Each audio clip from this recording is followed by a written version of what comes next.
خلاص حسمت رسميا يا عزيزي الاهلاوي صفقة محمد بن رمضان. بعد ما بقالنا تقريبا موسمين او 3 بنحاول نضمه، نوصل معاه لمفاوضات متقدمة، يحصل دروب والصفقة ما تتمش. بس خلاص بقت رسمي، محمد بن رمضان بصفقة قيمتها $1,800,000 هيفضل مع النادي الاهلي 4 سنين. يعني انت كده عندك محمد بن رمضان، امام عاشور، عندك جراديشار، عندك وسام، عندك بن شرقي، عندك حسين الشحات، عندك زيزو، عندك تريزيجيه، عندك حمدي فتحي ما يرجع. عندك صفقات مميزه جدا جدا جدا. بس هتيجي تبص في الجانب التاني، عندك كام محترف حاليا؟ عندك جراديشار، بن شرقي، علي معلول، محمد بن رمضان، وعندك اشرف داري، يحيى عطية الله، ومفروض ديانج يرجع. يعني انت كده عندك 7 محترفين، 7 محترفين عندك في الفرقه، هتضطر تتخلى عن 2. كده كده اول واحد عارفينه يحيى عطية الله مش مكمل مع النادي الاهلي، يعني كده لسه عندك واحد. ليه يا عزيز الاهلاوي النادي الاهلي يستغنى عن اليو ديانج، سواء بقى بالبيع او الافضل ليه ان هو يقعد كمان موسم اعاره ونسيب عندنا اشرف داري؟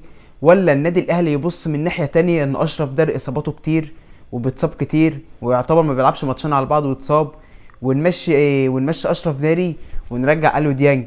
انت لو تسالني وجهه نظري، طبعا اشرف داري يفضل في الاهلي، بس الفكره برضه اصاباته كتير. هل الاصابات اللي بتجيله دي اصابات متكرره على طول بتجيله، اصابه مزمنه، ولا اصابه زي اي اصابه؟ دي الفكره. لو اشرف داري موجود في النادي الاهلي، طبعا مدافع مميز، شفنا مستواه، طبعا مستواه مميز، هيفيدنا في كاس العالم. انما في نص الملعب انت عندك مروان عطيه، عندك حمدي فتحي، فاليو ديانج انت ما انتش محتاج قوي. ايوه اليو ديانج لعيب مميز، بس اشرف داري في الدفاع مميز برضه. ممكن الاهلي يمشيه ويجيب مكانه مدافع اجنبي، ممكن، الله اعلم. بس اشرف داري لحد الان وجهه نظري وكلنا اخدين بالنا منها ان اصاباته متكرره دايما او اصاباته كتير. سواء النادي الاهلي هيقعد او يجيب مدافع تاني ده الافضل.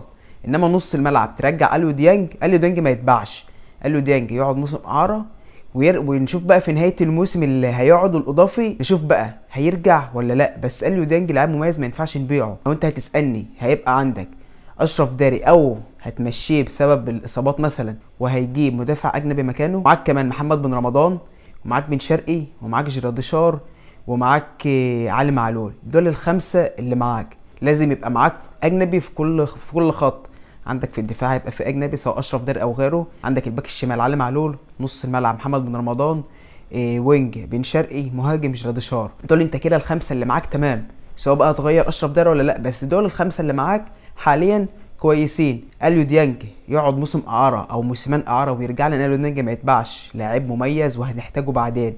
واليو ديانج تقريبا مش هيمنع ان هو يقعد كمان اعاره موسم او 2. نجيب لنا كمان صفقتين مصريين كويسين. عايزين باك، محتاجين باك يمين مع محمد هاني مميز يصنع معانا الفرق، طلوع بالكوره والعرضيات، التعليمات الهجوميه، عشان محمد هاني مميز في الدفاعين وكل حاجه، بس هجوميا مش قد كده. عايزين باك يمين. ممكن نجيب لنا مهاجم مصري تمام، ونجات انت تمام اصلا، مصر واجانب انت تمام، خلاص كده قشطه قوي. ونشوف بقى لو هنتعاقد مثلا، لو شوبير هيمشي نتعاقد مع حارس مرمى، ربنا يسهل. فانت قول لي برضه وجهه نظرك في التعليقات يا عزيزي الاهلاوي، ودعمني بشير ولايك وسبسكرايب سواء على تيك توك او على اليوتيوب. سلام.